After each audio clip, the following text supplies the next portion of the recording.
Yep, it's Aaron. Okay. It's the end of the world. Okay, so I'm going to share a video from Teresa Garcia that was shared with me from Tracy. I thought it was pretty cool. As you guys know, just a real quick recap. I think midpoint has a very high potential of being December 6th, 2025. I've done a couple videos on that. And we're fine. I got my Rapture helmet on, by the way, because you never know. We could fly soon, guys. But I think that there's a good case, there's a good argument to say that the tribulation could start June of this year, to June 25th, 2022. Add 1,260 days, brings you to potential midpoint, the 15th day of the 9th month, which is when Antiochus set up the statue, the abomination of desolation, talked about in the book of Maccabees. You add 1,260 to that, gets you to May 19th. Which is perfect, the last potential day for a fig tree, as we understand that the fig tree generation is May 14th, 1948.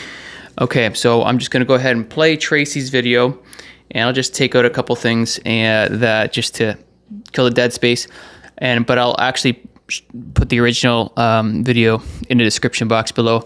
She's not saying that the midpoint is Hanukkah or the 15th day of the 9th month, but just another really great teaching connecting Antiochus Epiphanes IV and the Antichrist and how they foreshadow each other. So a lot of these great old teachings that are kind of making that connection of Antiochus Epiphany and the Antichrist, and they're doing this, but they're not necessarily saying that's going to be midpoint. But now I'm seeing it as, oh man, this is great potential for a midpoint.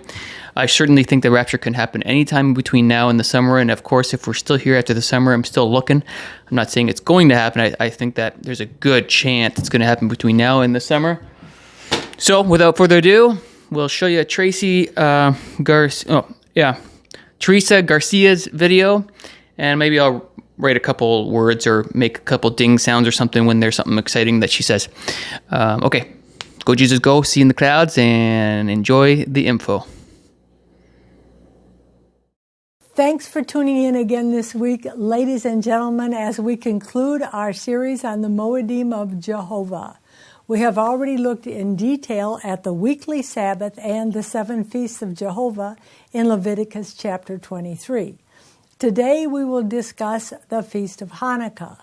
The word Hanukkah means dedication in Hebrew and memorializes the rededication of the Second Temple after the days of Antiochus Epiphanes. Antiochus ruled Syria from 175 to 164 BC. I believe he is the best type of the Antichrist in the entire Bible. His evil escapades are written up in the books of Maccabees, which are deemed historically accurate but not part of Scripture. Stay tuned as we discuss the rededication of the Second Temple. Today we are going to talk about the Feast of Hanukkah. It is the story of a group of Jewish military heroes who retook the temple in 164 BC after it had been in the control of the Syrian Greeks for 3 years. The Jews were called the Maccabees, and their leader was Judas Maccabee. And I believe they are not only great heroes, but also great types of end-time heroes. Well, let's begin by finding out that the Feast of Hanukkah is actually in the Bible, and it is in John chapter 10. And this happened about 3 months before Jesus was crucified. Now it was the Feast of Dedication in Jerusalem, and it was winter. And Jesus walked in the temple in Solomon's porch. Since Jesus was walking in the temple on the Feast of Dedication, I believe we can assume that his mind at some time went back to what happened with the Maccabees in 164 BC, and he would have honored in his heart also those Jewish patriots. And so it had actually all been prophesied what happened by Daniel in about the year 500 BC, in other words, about 480 years before it actually happened. And so Daniel had told that the time would come, an appointed time, when Antiochus would go south into Egypt but then something would happen and it wouldn't be a regular battle. You see, Antiochus could have defeated the Egyptians. He was that strong militarily. But let's find out what happened. A Roman senator came to Egypt and walked up to Antiochus, who happened to be standing probably in the desert, and he drew a circle around Antiochus in the sand. And he said, "Withdraw your armies from Egypt, or consider yourself at war with the Roman army." And so, of course, Antiochus had no choice but to withdraw. Now, I believe that because he's such a great type of the Antichrist, the reason the Antichrist is going to order the 10 kings to bomb Rome midway through the tribulation is so that in the future, Rome cannot stop Antichrist from taking over. Let's listen to Daniel 11:29 through 32, and I put my interpretation in brackets. At the appointed time, he, Antiochus Epiphanes, shall return and go toward the south, Egypt.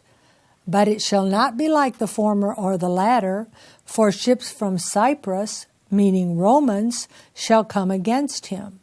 Therefore he shall be grieved and return in rage against the holy Mosaic covenant and do damage to Israel.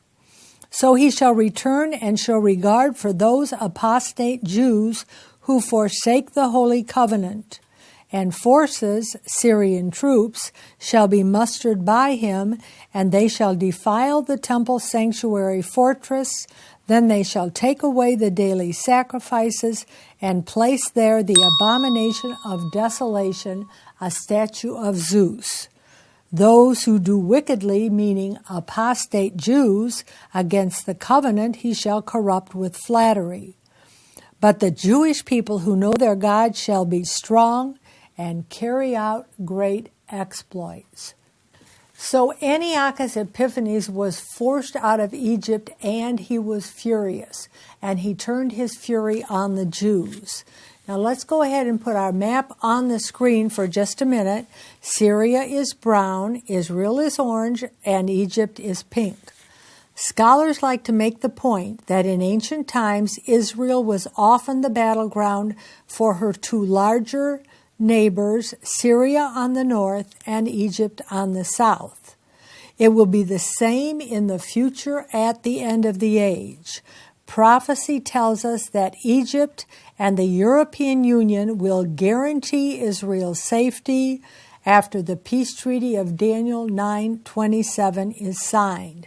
But the Assyrian Antichrist will conquer Israel and defeat Egypt. Now, the events we're discussing today occurred about the years 167 to 164 BC.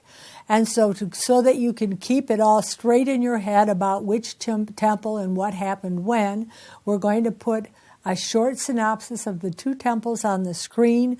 Remember that time goes backwards in the Old Testament. The first temple was called Solomon's Temple and dedicated about 960 BC. The Shekinah glory was present in the Ark of the Covenant.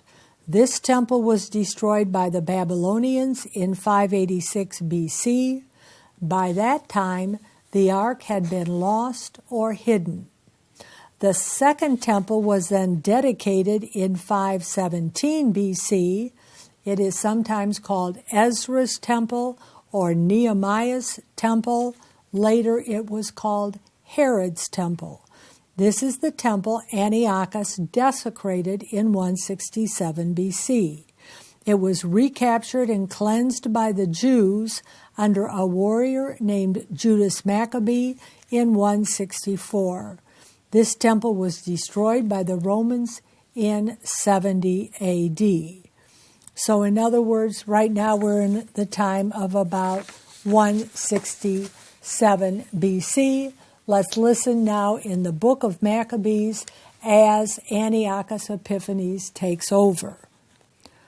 On the 15th day of the month Kislev, which is December, in the 145th year, King Antiochus set up the abominable idol of desolation upon the altar of God. And so it was a statue of Zeus with a face carved to look like Antiochus.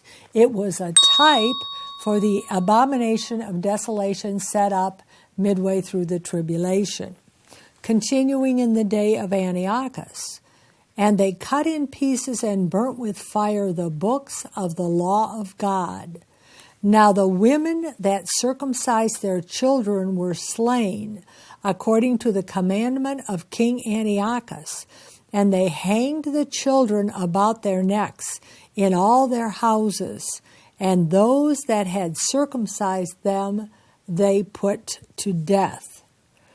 So they killed the mothers and then put the babies around the necks of their dead mothers. Very barbaric, very ferocious, and reminiscent of some of the things that are happening in the Middle East today. Now let's listen to the story of the Maccabees. When the second temple in Jerusalem was looted and services stopped, Judaism was outlawed. In 167 BC, Antiochus ordered an altar to Zeus erected in the temple. He banned circumcision and ordered pigs to be sacrificed at the altar of the temple. Antiochus' actions provoked a large-scale revolt. Mattathias, a Jewish priest, and his 5 sons, Yochanan, Simeon, Eleazar, Jonathan, and Judah, led a rebellion against Antiochus. Judah became known as Yehuda ha-Maccabi, or Judah the Hammer. By 166 BC, Mattathias had died, and Judah took his place as leader. Before we get to the details of the Feast of Hanukkah, let's make this point. There are many, many parallels between Antiochus Epiphanes and the future Antichrist. And so remember this, in previous generations, the Syrians were sometimes called the Syrian Greeks, and sometimes the Syrians were just called the Greeks. Antiochus Epiphanes was from the Seleucid dynasty, and the Seleucid dynasty were Greek. And I believe the Antichrist will be Syrian with Greek ancestry. So now we're going to look at the books of Maccabees versus the Word of God and see many similarities between the two men. The first one is the Jews will enter into covenants with both men. First of all, Antiochus. In those days there went out of Israel wicked men, and they persuaded many, saying, "Let us go and make a covenant with the heathen that are round about us." Now we're going to look at a future covenant that the Jews will make with Antichrist. Therefore, hear the word of the Lord, you scornful men who rule this people who are in Jerusalem. Because you have said, we have made a covenant with death, and with hell we are in agreement. When the overflowing scourge passes through, it will not come to us, for we have made lies our refuge, and under falsehood we have hidden ourselves. Now, the next comparison between the two is that both men, Antiochus and Antichrist, walk into and defile the temple. First, Antiochus. And he went up to Jerusalem with a great multitude, and he proudly entered into the sanctuary and took away the golden altar and the candlestick of light and all the vessels thereof. And of course, we know that the Antichrist will defile the temple because Paul tells us that in 2 Thessalonians chapter 2. The man of sin is revealed, the son of perdition, who opposes and exalts himself above all that is called God or that is worshipped, so that he sits as God in the temple of God, showing himself that he is God. Now, the next comparison is only partial. Antiochus Epiphanes is believed to be dead, but the Antichrist will really die. First of all, Antiochus. Now, when there had gone forth a false rumor as though Antiochus had been dead, Jason, taking with him no fewer than 1,000 men, suddenly assaulted the city. But Antichrist really does die. Zechariah 11:17, Revelation 11:7, and 3 times it tells us that in Revelation 13. Let's listen to one of those. And the false prophet deceives those who dwell on the earth by the signs which he was granted to do in the sight of the Antichrist, telling those who dwell on the earth to make an image to the Antichrist, who was what? Wounded by the sword and lived. The next comparison is this. Both men are responsible for the death of many Jews. First of all, Antiochus. Departing out of Egypt with a furious mind, he took the city by force of arms and commanded the soldiers to kill and not to spare any that came in their way, and to go up into the house and slay. And there were slain in the space of 3 whole days 80,000, that means 80,000, and 40,000 were made prisoners, and as many sold. Next, let's listen to the tragic mortality rate during the tribulation according to Zechariah chapter 13. And it shall come to pass in all the land, says the Lord, that 2/3 in it shall be cut off and die, but 1/3 shall be left in it. Now let's quickly review the 4 parallels we have just used. First, Jews enter into covenant with both evil men. Secondly, both evil men enter into and defile the temple. Third, Antiochus is believed to be dead, but the Antichrist actually dies. And 4, great numbers of Jews die under their evil rule. There are many more comparisons between the 2 evil men, as we explain in the book From the Hidden Final Edition. We actually have a chart in the book on page 47 comparing Antiochus to Antichrist. And we make the point, first of all, that both men have Greek ancestors. And so it says that Antiochus is Greek in Daniel 8:22. Antichrist is Greek in 8:23. Antiochus outlaws the solemn feasts in 2 Maccabees. Antichrist attempts to outlaw the feasts, we find out in Daniel chapter 7. Then both men take away the daily sacrifice in the temple.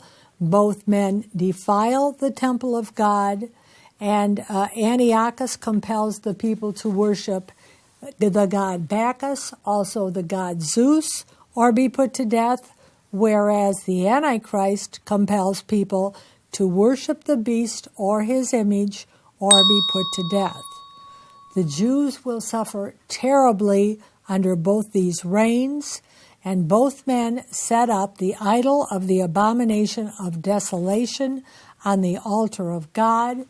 In the case of Antiochus, it was a statue of Zeus. In the case of Antichrist, it is the image of the beast. Both men are challenged by the Roman Empire. Antiochus was successfully challenged, but Antichrist will bomb and destroy Rome in Revelation 17. Both men attack and defeat Egypt, and an extended peace follows both their reigns. After Antiochus, there was 100 years of peace. Maybe that was a type for the 1,000-year millennium.